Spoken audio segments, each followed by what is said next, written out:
So in the previous video you've seen that we managed to start this Porsche, and we actually found the issue why it wasn't starting. I know a lot of comments were saying it could be this or it could be that, but apparently it suffers from the fuel.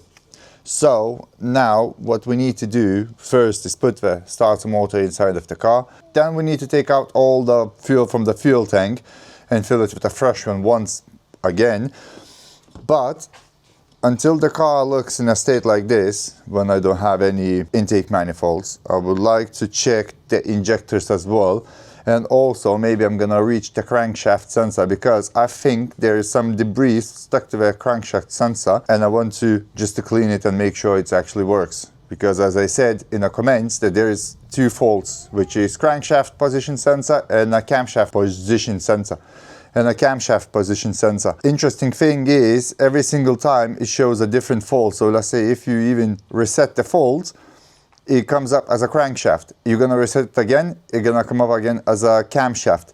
So it could be there's some kind of misunderstanding in the ECU. Think also they could be because of the bad fuel. Right, okay, so let's put the starter motor in and then we can try to take out the injectors. A lot of people are saying they don't like the music I put in the videos, but apparently I have to put some music because otherwise there's gonna be just peace and quiet, and it wouldn't be my style. So sorry, it will have to be some kind of music in the future, maybe when I'm gonna be monetized and I can actually afford to get, let's say, Epidemic Sounds or something else.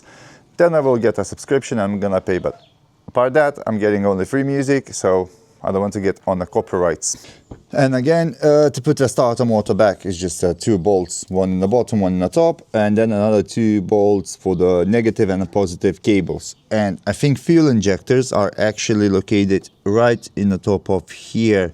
So I'm willing only to check this side because that's where all the faults and everything else comes up from. I know that this cylinder is scored, but those two are still good, so the car should be still running and driving perfectly.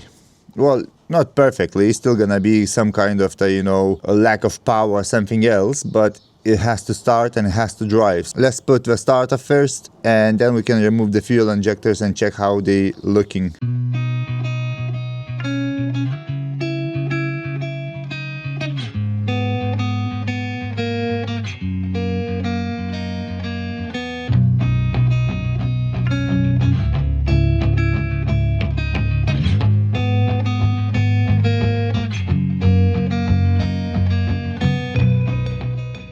I took the fuel injectors out. Can't see anything unusual. Of course, without testing them, I can't really say nothing, but I was hoping that I'm gonna find something like they're gonna be black or something, that they look pretty good to me. So we can put them back, connect everything back as it was, put the manifold in, and then we can put all the engine parts together and then try to actually start it and see if the starter works. Obviously we're gonna empty the tank and fill it with the fresh fuel one more time, and then we're gonna start reading the faults and see what's gonna come up. Also I need to take out the crankshaft position sensor if I can actually read it.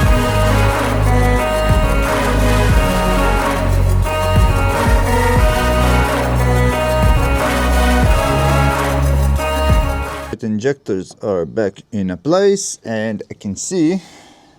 So this is our crankshaft position sensor. We need to take this one out and see if we got any debris stuck to the magnet. Maybe just giving some fault readings, and that's why it shuts down when we're releasing the gas pedal. So let's take this one out and then clean it and then starting to putting everything back in a place. The crankshaft position sensor is out and this is what we got. So I'm not too sure what kind of grease is that, but on top of that is it's pretty thick layer, and I can see there is actually rubbing on something pretty badly. So we're gonna try to clean it, and I would like to actually put the camera inside of that hole where the crankshaft position sensor was been. So maybe we're gonna find something strange in there as well. Now I got actually a quite strange feeling. Is it possible that they couldn't start the car and couldn't find a problem, and they actually put some grease on top of the crankshaft position sensor so the car wouldn't start at all, and then said to the client that this car's engine is dead. So I'm gonna put the camera now in that hole and see if I can actually find any damage or something else, because it's pretty strange that we have a grease, not oil, but grease onto a crankshaft position sensor. And I got also a fault on a crankshaft position sensor. So that could be the case why this car doesn't run. This is the only thing that I'm hoping there's gonna be. All right, let's see what we can actually find. I'm hoping that it's gonna be actually the case of... Oh my god, this is full of grease. One sec, I can't actually get it in.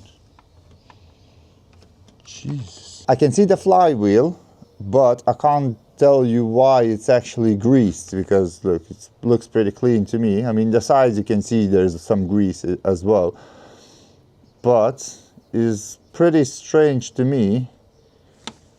I mean, why would you put a grease on a crankshaft position sensor? Unless some kind of the seals are gone. But if the seals would be gone, it would be leaking oil as well. So it's pretty strange to me. So what I'm gonna try to do now, I'm gonna clean the sensor, I'm gonna put it back, and I'm gonna put all the intake manifolds back in a place, and I'm gonna try to start it. If it runs like a dream, so that means crankshaft position sensor was covered in grease, and that's why the car wasn't running. I'm hoping this is gonna be the case. But before we putting the sensor back, we need to test the ohms. So I managed to find on Google how many ohms it's supposed to be showing, and of course the battery is dead. Seriously? So it should be between 200 and 1000 ohms on a healthy sensor.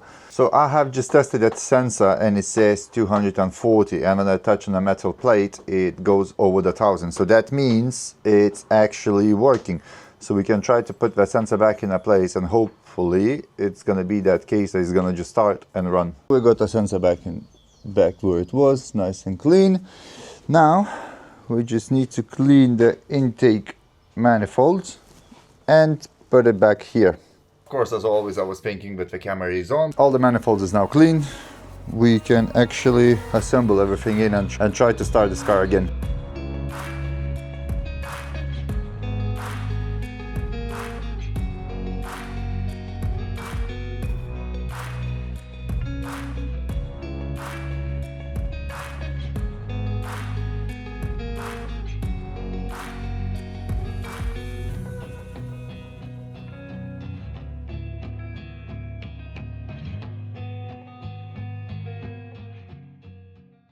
So I think we are ready to start it. Let's connect the battery and just hope for the best.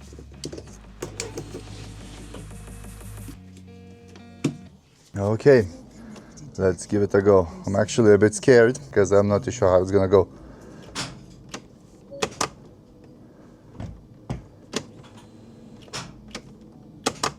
What in the world is going on?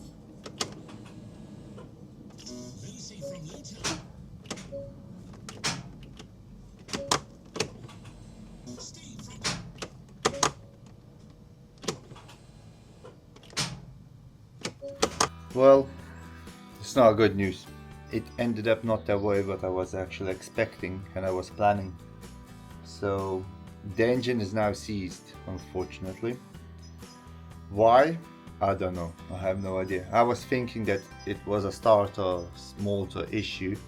So we put in the new one and you see what's happened. It started to shorten out straight away. So I was thinking maybe there is a bad connection between the starter and the engine. So I took everything apart again. I took the starter out and I tried to test it on the same wiring, just it was out of its place.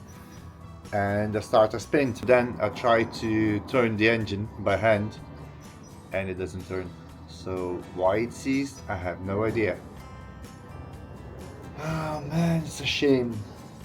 It's a really shame. I was trying so hard and I was so close. I could actually feel it that it's gonna run and it's gonna be fine. But now it's just gave up on me. Yeah, this is the worst thing that could happen, especially after you put in so much effort and so much hours in trying to source the issue and fix it, and it just seized up. And now it's an engine out job and changing the engine, but unfortunately he decided not to change the engine of this Porsche, and he's gonna sell this car as a non-runner. That's a really shame. And the reason why he's not changing the engine, because he already paid £5,000 to that previous garage, and the engine cost is £7,500, so it's way too much to repair this car. So obviously I'm not gonna charge him anything for this. Even he spent like 3 weeks in my garage trying to source the issue and trying to fix it, but it is what it is, isn't it? So let me know, why do you think why it's actually seized? Because what I'm thinking, it could be that the piston rings of that scored cylinder broke and it just seized the cylinder. So the strangest thing to me is that the car was running for 45 minutes without any misfires or any issues, and there was no noise in the engine, no knocking, nothing. That knocking where it was in a second video that you heard, it disappeared. So I think the oil was started to fill up the system already, because like I said, this car was non-running for at least 2 or 3 months. So all the oil was in the bottom. When he saw the car was running nicely, smooth. And I pressed the gas pedal a little bit. It revved, and then I released it and it shut down. And after this, it haven't started at all. So I don't know, it's pretty strange to me. It doesn't seem that it's very common to happen like this. So I wish to take this engine out and just strip it apart, just for curiosity, to check what's actually broke or bent or snapped, whatever, just to check it and show to you guys what's actually happened. But unfortunately I cannot do this. It's not my car and I can't even go any further. The guy even offered me to buy this car for £9,500. Of course, it's way cheaper than buying a second-hand one. Obviously, it's quite a lot of my budget, but if I would buy this car, I could actually take the engine out and inspect what's actually wrong with it. But as I said, it's way off my budget, so maybe next time, who knows. So by this terrible disappointment, I have to end this video, and unfortunately have to say goodbye to the Porsche and start looking for something else to buy for myself. As the Fiesta is now gone, we can buy a crashed car from the Copart, and who knows, maybe one day we're gonna have our own Porsche parked in the garage and we're gonna be working on it. Thank you so much for watching this video, and I want to say thank you to every single subscriber who subscribed my channel. There's 1,500 subscribers now in my channel, and I'm so happy with that. And I got even a couple of the collaborations with some companies, so big things coming up. Thank you so much for watching this video. If you enjoyed, don't forget to subscribe, press like, comment, and let me know what do you think why this Porsche is now seized. I will see you in the next video.